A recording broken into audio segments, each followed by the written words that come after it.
Joe, great to talk to you. I know how busy you are, so thanks for taking the time. My pleasure. Thank you. And we all know you have dedicated a lot of your time, the free time that you have, to the veterans issues. I mean, you just co-hosted a PBS special, a salute to our veterans, and you are now the national spokesman for a campaign to build the U.S. Army National Museum, another very important issue. How did you get involved in this one? Well, I mean, probably a lot of it was due to my involvement with the Memorial Day concert, which I've been doing in Washington, D.C. I'll be doing my 12th year there in May.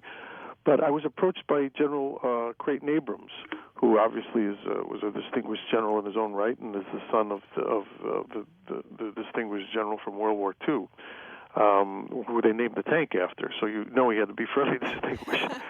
So they approached me when I was in D.C. this past year and asked if I would, act as their honorary celebrity spokesman for the museum, which I was obviously very honored to do, and it's certainly about time that we build a museum. The Army is the only branch of our service that does not have its own national museum.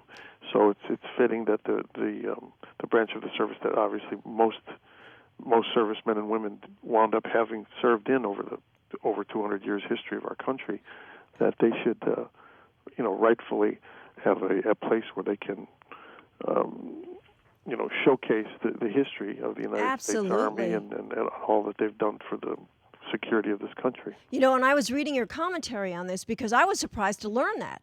And I think a lot of other people would be surprised. But as you pointed out, we are losing generations of veterans every single day. And with them, we are losing their real life stories of what they lived through on the battlefield, how they, decided to do what they needed to do to keep this country free. Exactly. And as the old saying goes, if you ignore history, then you're likely to repeat it.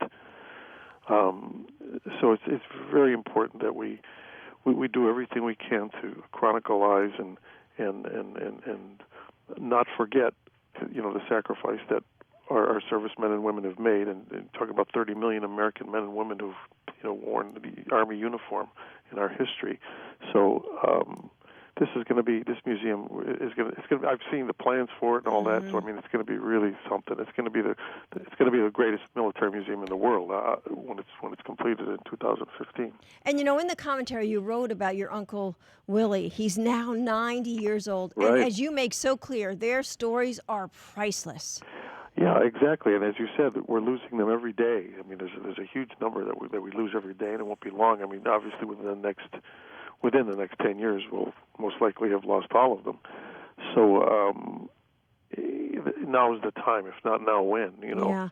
And my dad was in the Marines, and he received the Purple Heart. And before he passed away recently, he used to go to schools and bring with him relics of the war that he brought back, letters that he had written to my mom. And he used to talk to them about what they did. And these kids would write him letters. My mom still has those letters that would say, please come back. Tell us more, because these kids don't learn this about it's history, but they don't learn about it. No, especially as each succeeding year goes by, it gets kind of lost in our past, and it just becomes words on a page. And so they actually have someone there like your dad, and to go in and as you said, I've had uncles that have done that similar kind of thing, and it's very important. And this is a tradition that goes back to the beginning of man, and in terms of the elders passing on the wisdom and experiences they've had to each generation, so that they not only that they don't forget, but they are educated by it and learn from it, and if nothing else, helps them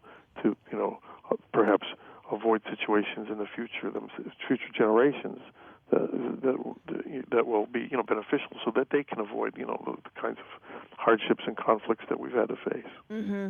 And you have a lot of fans here, as I was telling you, and this is your 8th season for Criminal Minds, but you just had a segment on this whole issue of veterans and where many of them tragically end up, and that's homeless. Yeah, this was a storyline that actually my assistant Dan Ram, who's been my assistant for over 10 years now, we both are very passionate about the military and the conditions and issues that involve them. And so this was a story. Dan's also a writer, so we'd had this idea for a story for a couple seasons now. So I pitched it to the producers of Criminal Minds. So it was just a matter of, they embraced it, but they said, well, we just have to find the right time and place, to be able to do it, because we had other storylines that we had to get through, that for all kinds of various reasons. So the timing finally did work out that we were able to do it, and we were able to actually show it right during, the week of Veterans Day and the Marines' birthday. And so the fact that it aired when it did was actually perfectly apropos. And my assistant was able to co-write the episode, and I had a lot of input into the episode, and was able to even have them cast one of my dearest, oldest friends, Meshack Taylor, who I've known for over 40 years, to play a pivotal role in the episode, because I knew he would do such a wonderful job with it. So I couldn't have been happier as how it turned out, because as I've always felt, and as I told the producers of our show, I says, it's one thing to have a successful show, which we do have after 8 seasons and still going very strong.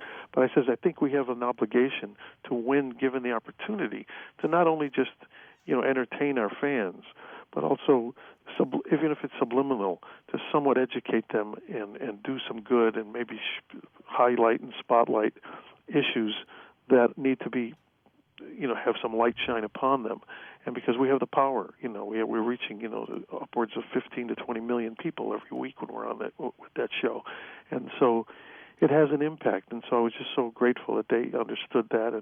And I felt that this show, besides being hopefully an excellent episode of Criminal Minds, also made a statement, made a point, and all the emails I've been getting seems to affirm that has happened. And people who didn't see it, you were investigating.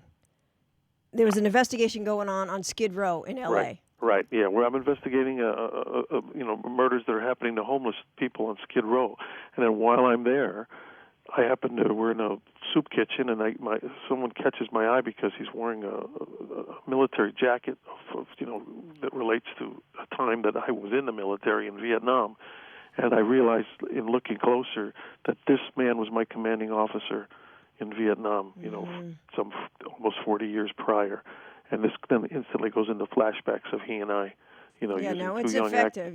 That was very effective, I thought, and they constantly went back and forth to tell that story, and so it was kind of even a little bit of a mystery, and like, what's this going to be about? What happened? Why is this man now homeless? And I think it was just very effective in telling that story, as you said, which in many ways variations of these stories get duplicated day in and day out with the issue of homelessness among our veterans. Yeah, I'm sure you hear from veterans all the time. I do, and what's been great is, specifically with this episode, I've been getting, just today I've just been getting a whole slew of emails from people who, family members who can relate and understand, and telling me their personal stories. So, it's an issue that we hopefully have helped, bring to light as others have done, and just one more way to alert the American public that, this is something we have to be conscious of and be involved in. So 8 seasons. How many more? I don't know. We're doing really well. I mean, we just got right after the airing of that episode, which was just a couple of nights ago. I mean, our producers sent us all an email basically saying, "Wow, our numbers are better than ever." Yeah. I don't see an end in sight, to tell you the truth, and it's just fine with me. I mean, we'll go on as long as there's a desire to do it and a demand for it. So. And your character, David Rossi, he's doing darn well too. Yeah, he seems to be hanging in there. I mean, I came back after retirement, and so I'm still enjoying it. So there's no reason for me to go anywhere. Well, back to what we were originally talking about this project to start and get going, this U.S. Army National Museum. How can people get involved right now to make this a reality? Well, I mean, I would say the best thing to do is first just go to their website. Go to www.armyhistory.org, and this will give you all the information about the museum. And I think that then it'll be pretty self-explanatory. They can get involved. They can get involved through donations to it, because it's going to be, it's going to be funded through. I mean, we've got a lot of corporate donors, and we're going to have individual donors, and they'll have the opportunity. In fact, if they want to honor somebody that was in World War II, or in any war, actually, Right. as far as that goes, because it's the U.S. Army Museum. So whether it's World War II, Vietnam, the current conflicts in Iraq, wherever it may be, Panama, however, anybody who had anybody connected with the Army, there'll be an opportunity to. They're going to have bricks that you can buy, put a person's name on. There's going to be ways for people who are still survivors to go and do recordings and tell their story that will be archived there, and people will be able to go from generations from now. Great. We'll be able to go there and be able to tap in and listen to these stories that will be, recorded in like a basic library there. So it's going to be an incredible facility. So like I say, go to www.armyhistory.org, and they'll see everything they need to see about it. And I think people will be excited and will want to participate. Again, thanks for what you're doing, and it's got to make you feel good to know you're making a difference and you're helping other people make a difference too. It really has become the most important thing I do. It's funny. It's how sometimes you find things even later in life that you start to realize have a great impact on you. When I first started doing this Memorial Day concert 12 years ago, that really triggered something in me. I mean, I've come from a strong military family, but I was lucky that all of the members in my family, none of them died in conflict. They all came back. And so Memorial Day and things like that didn't resonate as strongly with me as they did with other families.